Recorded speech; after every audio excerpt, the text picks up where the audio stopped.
Hello, everyone, and welcome to How to Make an Impact on Your Community, offered by the Center for Ethics and Social Responsibility and the Office of Diversity Affairs, or CSER in ODA. I'm Sarah Neuner, and I'm so excited to have you all here. I'm really looking forward to hearing from our incredible moderator and panelists shortly. Our aim today is to learn from professionals who are making a difference in their communities and discover how lead students can also make a positive impact via their own project or something else. A few things before we get started. First, we'd like to recognize that CU Boulder and our work here is located on the traditional territories of the Arapaho, Cheyenne, and Ute peoples. In addition, 48 contemporary tribal nations are historically tied to the lands that make up the state of Colorado. Second, at this point, it seems like we're all Zoom experts, but as a reminder, please keep yourself on mute. And I recommend the speaker view over the gallery view for this event. And that function is located in the upper right corner of your screen. Again, the speaker view is the way to go. All right, without further ado, I'm gonna hand it over to Jesse to get us started. Hey, Sarah, thank you for the introduction. Yeah, and just overall hosting this. I'm really excited about the event. A little bit about myself. My name is Jesse Alardin Rivera. I'm currently a second-year student studying finance, political science here at CU, and I'm also pursuing my socially responsible enterprise certificate. So over the past year, community empowerment has been something that I've grown really passionate about. So I'm really honored to be here and able to moderate this event.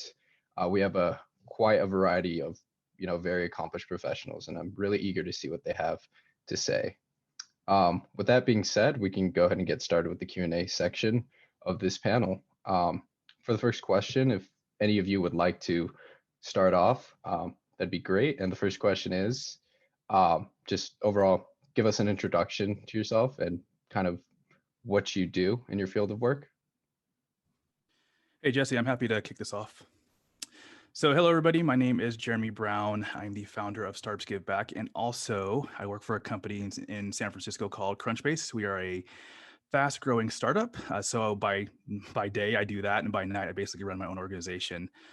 But how I got into community impact, I have to go all the way back to 2011. So in 2011, I graduated college and joined a really large company in San Francisco, a lot of resources, so a lot of money in the bank, a lot of people around the world. And not one time did we ever give back. We never volunteered. We never made any donations. Not to say that it was discouraged from the executive team, but it wasn't encouraged. Now, when I left that company after a little over a year, I joined a very small startup, about 25 employees. And the very first week on the job, we went out and volunteered. And for me, that was a totally new experience that I hadn't had before. And we would do that for every new hire that we would make. And this is a fast growing startup, so we were making frequent hires. And so I realized that we were doing it for two reasons. Number one, as a business that takes from the community, it only makes sense to give back to the community. So it's the right thing to do.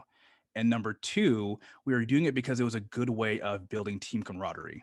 And so fast forward about 3 or 4 months after my initial start date, I started reflecting on my current job, the small startup versus my previous company. And I couldn't figure out how the smaller company with limited resources was able to do more for the community than my previous company that had plenty of resources.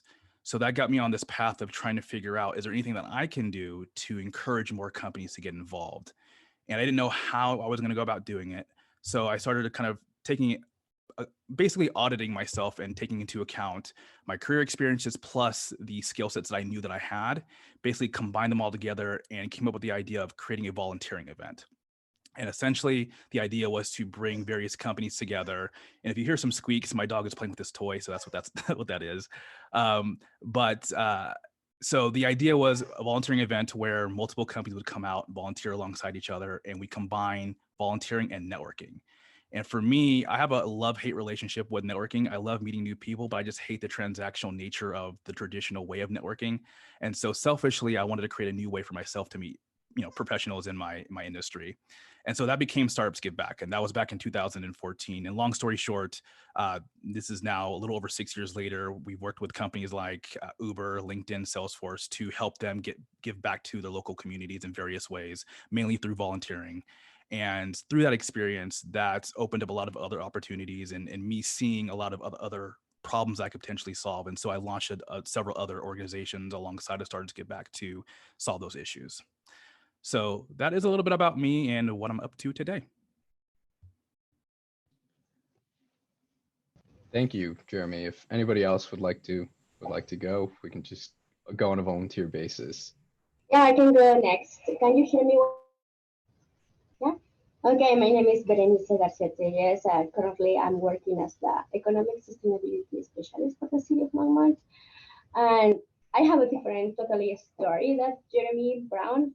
Before living in the U.S., I grew up in Mexico, and then I moved to Saudi Arabia to do my master's degree in environmental engineering, and I was so happy, doing research about the water and energy nexus. I have an opportunity to work in Saudi Aramco. It's one of the oil companies, the biggest companies in the Middle East, and we were doing research in one of their projects. And then I moved to Norway to work on climate change, and everything was great. I love, helping the environment. And then I moved to the US, and I realized that, yeah, it's cool to write papers. It's cool to publish in nice journals. But if you really want to see action, you need to get your feet on the ground. And it's how I found this opportunity as economic sustainability specialist. And I had a chance to run that sustainable business program. So I'm helping businesses here in the community to be recognized for their great efforts they are doing to reduce their environmental impact, but also for what they are doing to help the community, to help the local economy, especially now during COVID. We really need to think about what they are doing. And something that I'm really working hard is to support minority-owned businesses, because they don't have the luxury or the resources that other businesses have. So I have launched like a campaign, especially with Latino, Hispanic businesses in Boulder County. So I support them and bring these concepts about sustainability, climate change, why it's important. But I'm also helping them in navigating the system. So Boulder County defined this term for people like me, like a cultural broker. So because I can understand the culture of those businesses, but I also know how the US operates in the system and what they need to do. If they, now in COVID, for example, restaurants were allowed to have doors in the patio, and they could use like parking lots or the sidewalks, but they don't know how to apply for those permits. So we are trying to assist them and to show them that this is the right way to do it.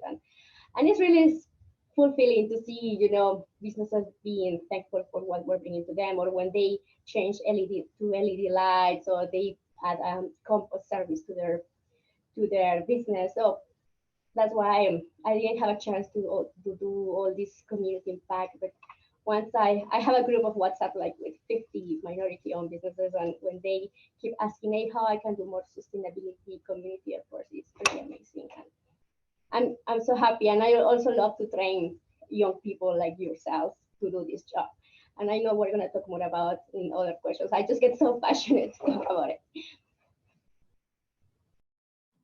Thank you so much. Yeah, I can feel the passion right here, and thank you for being a part of this conversation. I guess that just leaves us with Mike now. If you could go ahead and give us a little bit of an introduction about yourself and how your work relates to community impact. Sure. So I'm the CEO of Unite for Literacy, but I think I've been on this journey since the 70s, probably. And it's really this lifelong journey to make a difference in the communities that I work with. Probably in the 80s is when I really got focused in on this particular part of the work. My background is teaching, but I started working with Native American populations in the United States in the 80s, and realized I was seeing a whole bunch of little 4 and 5-year-olds show up to schools having never seen a book, and definitely never having seen a book that reflected their culture and language. So that kind of just sent me out on this journey to how could we create local books? How could we get books in kids' hands? And now, 2012, we formed Unite for Literacy as this last iteration of how to do the work. And we're a social enterprise. So what we mean by that for us is we just really say, yeah, we want to have revenue because the revenue drives the work, but it's really about impact.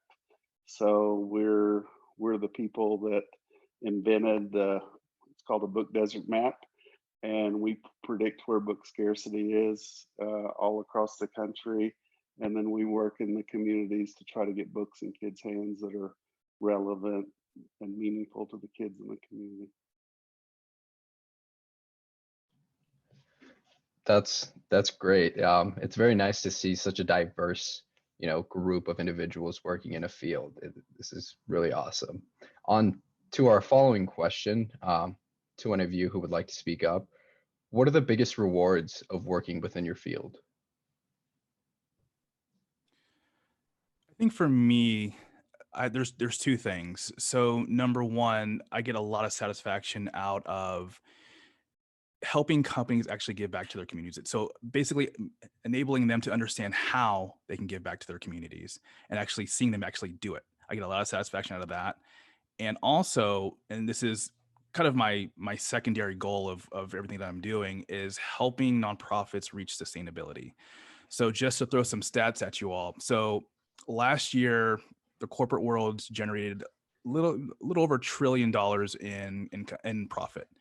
The nonprofit space generated a little over 400 billion. Now, 69% of the money that nonprofits generated came from individuals giving.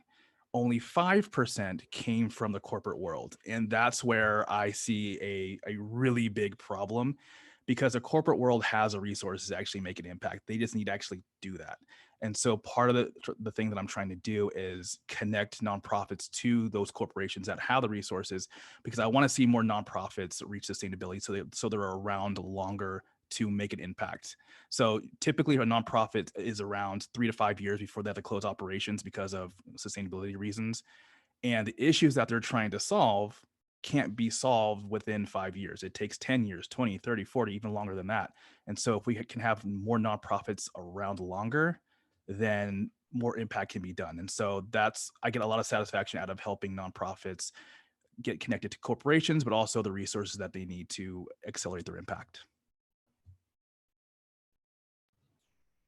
Yes, one of the I forgot to mention is I also sit at the board of directors of the Latino Chamber of Commerce, and that really helps me to reach out to Latino businesses. So one of the biggest rewards I have is, for example, today before joining this call, one business told me that they got a grant for 10K, things like that. And we help them to fill out the application, and it makes me so happy. And another reward is we're creating like traction in Longmont. Now one senor, he owns una taco place, and he was really reluctant about sustainability, that it is just for rich people or for tree huggers. It's not for me. So I was really happy that we built that relationship. We convinced him to apply for the program, and then he got certified, and he started to see more people from different backgrounds coming into his restaurant. And now he tells me, hey, what can I do more to be more sustainable? Because he's seeing results, and it's something that I like to do, like show them some benefits and tell them why it's important to do it, because they care about familia, they care about mother nature and future generations, the niños. So I don't know, it's so satisfactory to see they are getting more and more eco in the eco path. And also, we also help nonprofits. And something really cool in our program is that we certify businesses based not only on the environment, also on the social and the economic actions they do. So if you go to our website, you will see that the gold type of businesses that we have, they are nonprofits, because they care about the environment, but they already do a lot of things to help the community and the economy.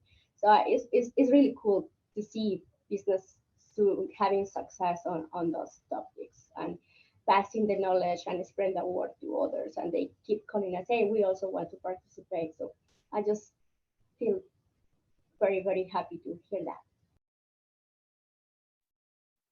I would say it's a lot about the things that all of us care about is relationships. I've had these incredible relationships with people over the years, and then a lot of the work is kind of a mystery. You don't know what kind of impact you're going to have. So there's this sustaining ability of stories. And so you hear a story of a 4-year-old that becomes a reader or chooses to become a reader, or a story of a community that is now valuing their native language and it's being revitalized. So it's really, I mean, I think it's the same thing that all of us would feel. It's that we care about the relationships that we have in our lives, and that's, it helps us thrive. Yeah, definitely agree. The relationship factor, and actually contributing to your community is a very big reward of this field. I've been receiving a couple of questions in the comments section. We do have an allotted time for questions, so feel free to put them in the chat. And if you have a specific question to a specific member, if they happen to see it, they can answer it. But just for the time logistics to all of our members, we do have only a set amount of questions. So sorry about that, but time. On to the third question. What was your original or professional aspiration? And if this wasn't exactly in line with what you're currently doing, what made you pivot? So my initial career aspiration wasn't even remotely close to impact. So I actually wanted to be a professional baseball player. So I played through college and ended up getting hurt, and that was the end of my career. So I was forced to pivot.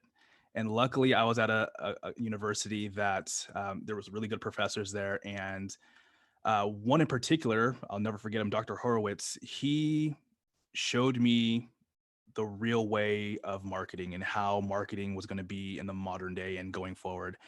And that became my passion after baseball. Marketing became my passion. I got my degree in marketing, and that's why I entered the field and why I still do it today, because it's something that I absolutely love doing. And so, yeah, that's how my initial pivot into marketing got started. And then I mentioned in my intro, in 2014, I pivoted again to social impact.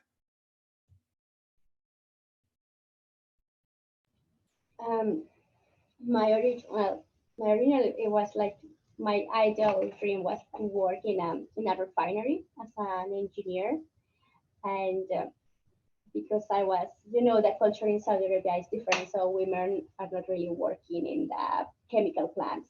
So I had to pivot and started to do environmental research. And yeah, I work on the water energy nexus, and we really provide a lot of advising to the Saudi government. But then I had to pivot again when I moved to the US. Because, when you're raised with privilege, you don't realize all the impact that you can have on communities unless you get to know them and to learn all the inequities that some communities have in this country. So, yeah, now I'm so happy that I'm able to combine my technical background to help, especially the Latinx community, to help them navigate and to bring some equity for them.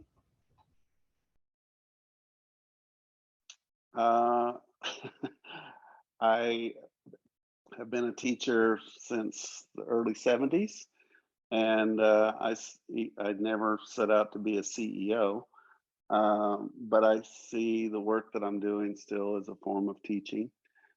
So I kind of think I've been on this course for a really long time. But I think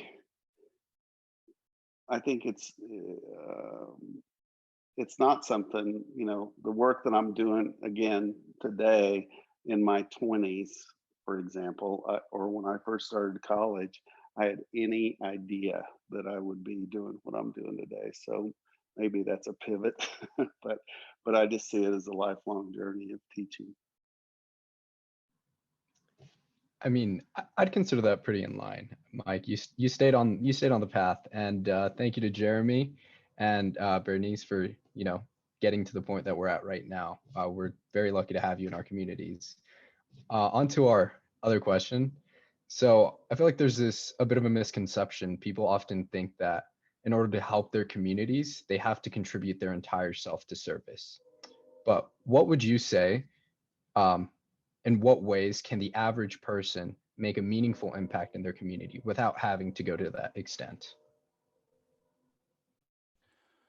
So when I hear dedicate your full self to service, I interpret that two ways. So the first way is literally dedicating your full self. So working for a nonprofit or founding a nonprofit and doing that for the rest of your life, or being at a church, for example.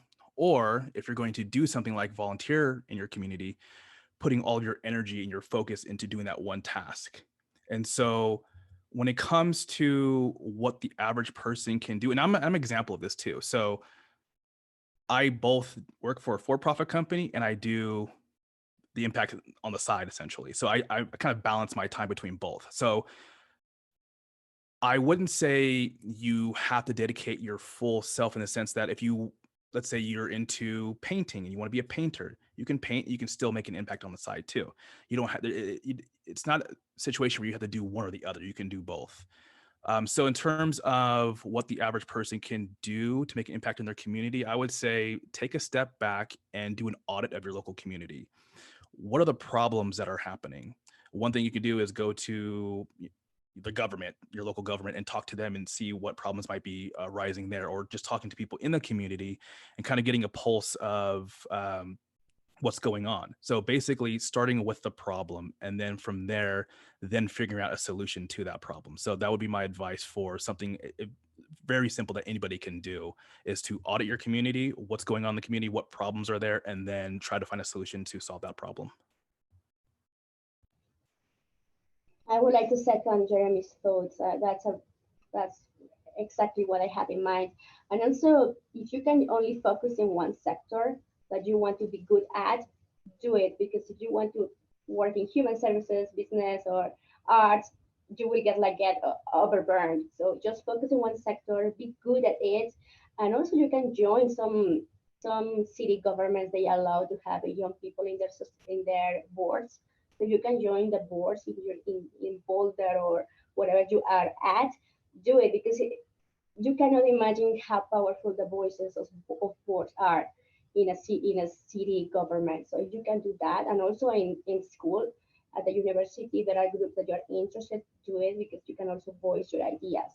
And also, I would say that maybe just at the beginning, you have to sacrifice a little bit to see changes and results, but then make sure that once you advance, you start to share the knowledge, train people, capacitate them in order to have allies and do more.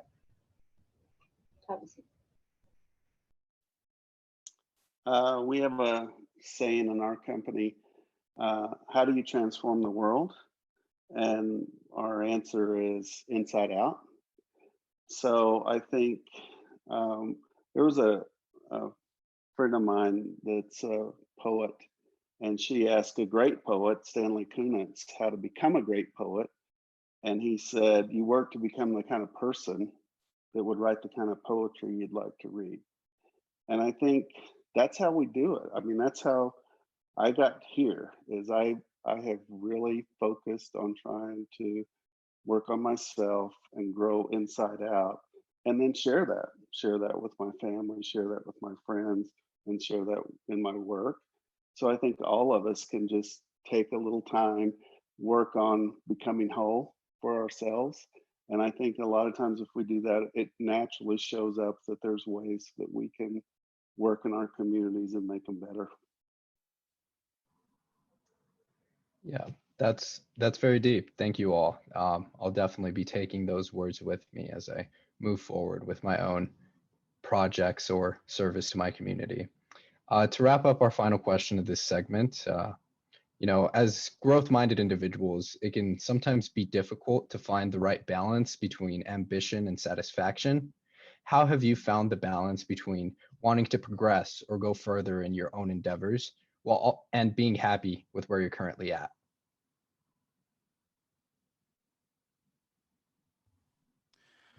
So for myself, I'm very fortunate to be in a position where day in and day out, I get to do what I love to do. And so that's both on the marketing front, but also the work that I'm doing with Startups Give Back and the other organizations that I've started over the years. And so my advice, and this is going to be really cheesy, and I'm sure you've all have heard this before, but find something that you absolutely love doing, like what gets you up in the morning and what makes you excited. Find that thing and do it, because what's going to end up happening is every day you wake up, it's not going to feel like a job. You're going to absolutely love what you enjoy doing, and that's where for me at least, that's where the balance comes into play. When I love what I'm doing, essentially for me, the ambition and the satisfaction are one and the same. And so that's my advice. Again, really cheesy. I'm sure you've all heard of before. Find something that really, really makes your heart sing. Yes, I agree with Jeremy. You need to love what you do, because if you don't, you won't see results. And I see in the past, I have some colleagues that they would just go for the paycheck, and they weren't happy working for that company. So yeah, find your passion and become good at it, and build a solid plan that you can pass on others. And then if you have other passions, you can move on. And also try to find a balance with yourself and with your family, because if yourself you are not like good, you cannot help others. So take care of yourself in order for you to be able to help others and your community. Yeah, I agree. I think it's not playing a narrative that we're striving for perfection, trying to beat ourselves up. Don't do that. And I think it's we're all trying to become whole, and just really, maybe listening to the Moody Blues album. It's a question of balance. Uh, just try to keep balance in your life. Try to work towards wholeness, and not strive for perfection, which is impossible, and it also just causes you to beat yourself up all the time. Beautiful. And Jeremy, no need to worry. Yeah, we've heard it a little bit, but I feel like those words ring truer than ever in today's climate. I guess relating to this same question right now, I'm speaking for myself and probably a lot of the students present right now. This entire school remote learning curriculum has been a little bit difficult. So I'm hoping that maybe you guys can bless us with a little bit of perspective and wisdom. How have you dealt with burnout throughout your careers?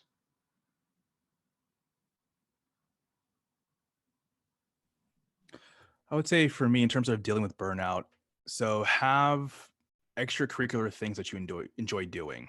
So for me, I love playing golf. So when I'm feeling burnt out or stressed, I go to the golf course, I go to the driving range, hit a bunch of balls, and I feel a lot more relaxed. Or I play around with my dad, for example.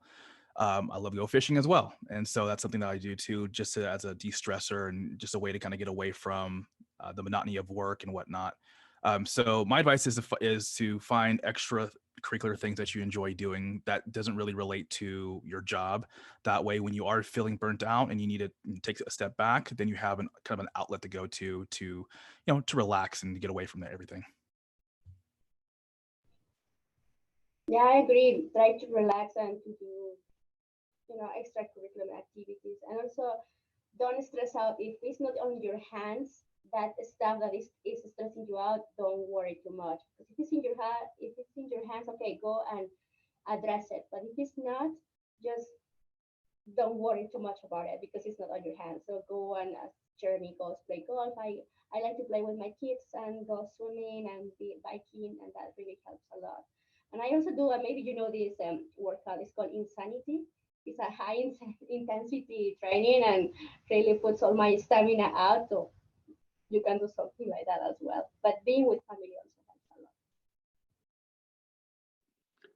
So I'm the CEO of a literacy company, so I would say read for joy. That all through our lives, school, we get assigned reading,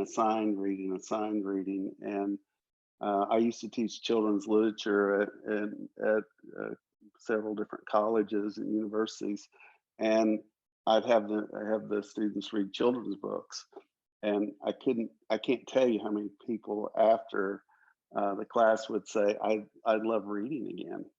So I would advocate for finding books that that are joyful to read, and make it a lifelong habit.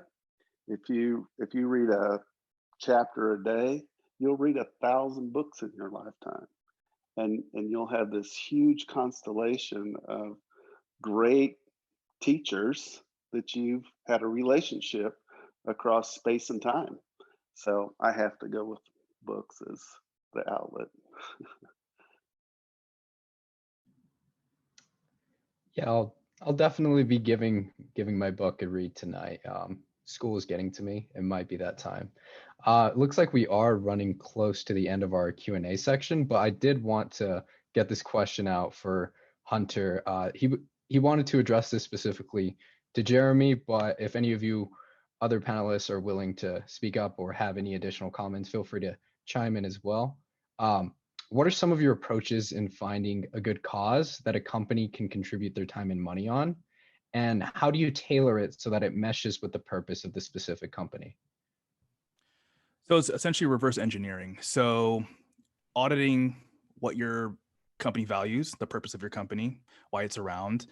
And then from there, you go in and find organizations that match those values and kind of the mission of your company. So there's a ton of resources out there where you can find organizations. Volunteer Match is one. It's a really big database of nonprofits and other causes that you can get involved with.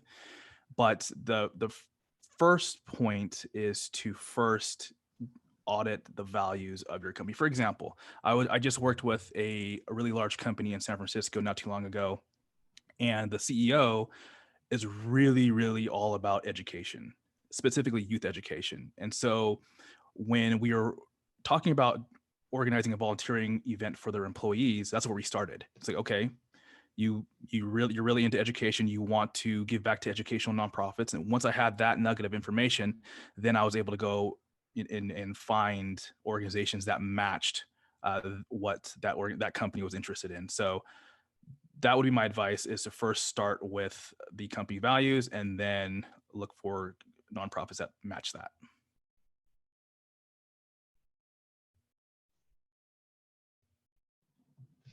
Yeah, thank you very much. Yeah, if Mike or Berenice, like, you don't have anything additional, that's totally fine. We can move into the next portion of the workshop. Sarah, if you would like to lead us through this. Thank you, Jesse, and thank you, everyone. I just learned so much. That was so interesting. Okay, so we're going to get into breakout rooms. Attendees, you should reference your notes from the prep worksheet. If you're like, what's the prep worksheet? I'm going to drop the link in the chat. It's just designed to help you get your wheels turning on what an impact project might look like for you. So think on 1 to 2 questions. They can relate to a personal project, or they can just be broad for the panelists that you get put in a room with. Okay, we will come back in 15 minutes, so don't leave. We have a few housekeeping items and some final stuff to chat about. Okay, and if you're new to breakout rooms, it's gonna pop up on your screen in just a moment, and just go ahead and click join. Okay, see you soon. So a few housekeeping items before we say thank you and goodbye. Caesar has many exciting events focused on sustainable and socially responsible business coming up this semester and next semester, including an event with Demisha Hill of Janice Henderson focused on justice, diversity, equity, and inclusion. You can find out more about our upcoming events on our events website. Caesar has launched a new program, Caesar Explores, where students can receive prizes like memberships to Naturally Boulder, books on sustainable business, or even a lunch with a CEO, all for attending Caesar, a virtual lunch maybe, all for attending Caesar or Caesar affiliated events. And this event counts. So if you're not already enrolled, you have one more for your tally. And then lastly, voting day is only 13 days away. Coloradans are already smashing our voter turnout records, so make sure you're a part of this historic moment. Colorado's deadline to register and still vote by mail is October 26th, but Colorado also has same-day voter registration if you're comfortable voting in person. Wherever you're voting, it might not be too late, so I encourage you to visit vote.org to register, ensure your voter registration is up to date, or check other important deadlines. All the information I just talked about, our upcoming events, Caesar Explorers, and voting is going to be sent to you in an email from me, along with a feedback survey.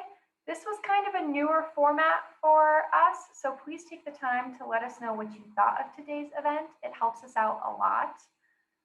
And that's it. So thank you so much again to Jesse and our panelists. We really appreciate it so much.